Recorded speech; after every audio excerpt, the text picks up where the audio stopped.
Now at Gandy Beach, we've been talking about it. Hundreds of swimmers in the water now for a great cause. It's the annual Frogman Swim underway as we speak, raising money for the Navy SEAL veterans and their families. 10 Tampa Bay News reporter Nick Valturo is there on Gandy Beach with more on this inspiring event. And Nick, we saw them getting in the water. Everybody looked ready to go after what seemed to be a really touching opening ceremony there.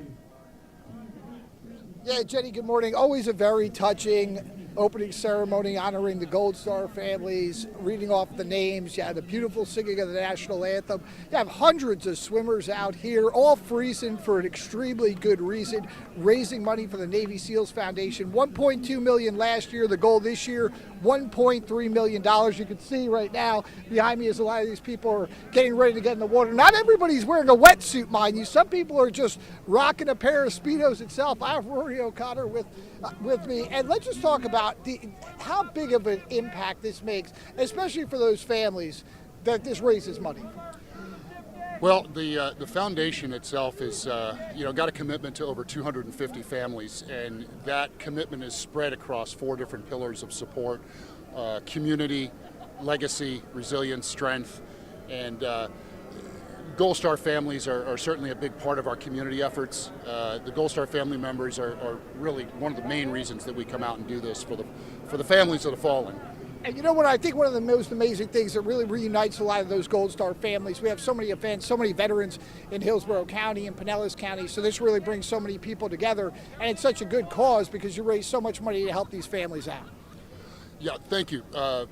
It does. It's nice for the Gold Star family members to get together and support each other. We have a dinner each year for them. I don't know how many this year. I want to say it's 15 families that we have, which is one of the larger Gold Star events that we have across the country. But yeah, it's all about community. Everybody talks about the tip of the spear, but there's the rest of the spear. That's the community that supports us. And you know what, I think one of the other things that's really impressive about this is just the amount of people that came out. It started so small, and you have been on this. You watched what it started as. Only a few people out in the water. It morphed into what you're seeing today. We have almost 1,000 swimmers out here right now. Yeah, it's mind-blowing. We started with 34. We raised $34,000 for a lieutenant who had lost both his legs a few months before in September of '09. We got out here early January of 2010. Cold conditions.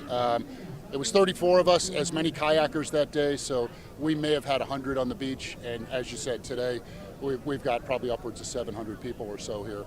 Yeah, it's mind-blowing the way it's grown. But we're grateful to the community that's helped it grow. So. And it's really grown so much. And I think one of the other things we want to mention, there is that small craft advisory. Usually swim out to the Legion. Today they're sticking in a concentrated area, right? That's right. Safety first. It's a point-to-point swim, but this year we're doing a course, so it keeps it nice and tight. They're not as subjected to the elements, and again, safety first. 3-mile swim, you get it in there? Oh yeah, I've done it a couple of times. Not today. Not today, but such a huge fundraiser. It raises so much money, over $1 million, for the last several years. So Jenny, it really just makes such a huge impact out here. Absolutely. A 3-mile swim, that's a tough swim, especially in cold water, in the conditions that they're swimming in. I know that they're making it safe for them. I have done a very, very small, I've done like a 1/4-mile swim for a sprint triathlon, and it's not easy. So 3 miles in these conditions, that's a lot. And they were all ready to go, though. They were like chomping at the bit to get in the water. Yeah, they were excited, Jenny. Some people had the wetsuits on. Some people were only wearing Speedos. I mean, it really depended on what you want. A lot of people are just braving these conditions. Though I actually was thinking about going to pick you up after this and bringing you out here to swim. We do a little bit of a combined swim together. They want to see that because they want to see if we're ready for these conditions. I think we can do it, Jenny. I need a lot more training, and I need to build up a tolerance to cold water. I don't have that yet. Nick, thank you so much. We look forward to seeing your report on this later today because there's so much happening that we can't show you live, but I know you're going to put it all together for us in a nice package for later tonight. Appreciate you, Nick.